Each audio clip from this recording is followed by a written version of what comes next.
Petit tour d'horizon de la presse sur le continent ce matin. On commence par la Libye, où les joutes politiques entre les différents organes qui prétendent à gouverner le pays se poursuivent, comme on peut le lire sur le site du Libya Herald ce matin. Khalifa Guel, le chef de l'ancien gouvernement rebelle de Tripoli, accuse le conseil présidentiel du gouvernement d'union nationale, soutenu par les Occidentaux, d'avoir occupé illégalement ses bureaux. Il doit donc payer des dommages et intérêts. Khalifa Guel avait démissionné de son poste de Premier ministre au moment de l'arrivée à Tripoli du Conseil présidentiel et s'était par la suite rétracté. Il a par ailleurs expliqué que son comité de crise n'était plus en mesure de répondre aux besoins des Libyens du fait de cette occupation illégale.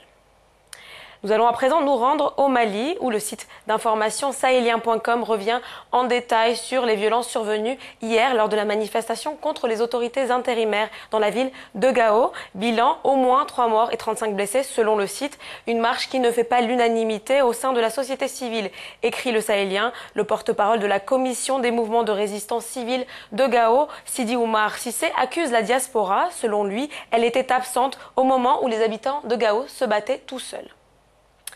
Et puis on termine par le Rwanda avec le Katy Press, le site d'actualité qui revient sur cette visite. Le pays d'Afrique de l'Est va recevoir la visite de la jeune militante pakistanaise et prix Nobel de la paix, Malala Yousafzai. La jeune femme de 19 ans a demandé à visiter le camp de réfugiés de Mahama. Son objectif, attirer l'attention sur l'importance de cette crise à l'échelle globale. Il s'agit du plus grand camp de réfugiés au Rwanda, étendu sur 40 hectares. Il accueille plus de 48 000 personnes.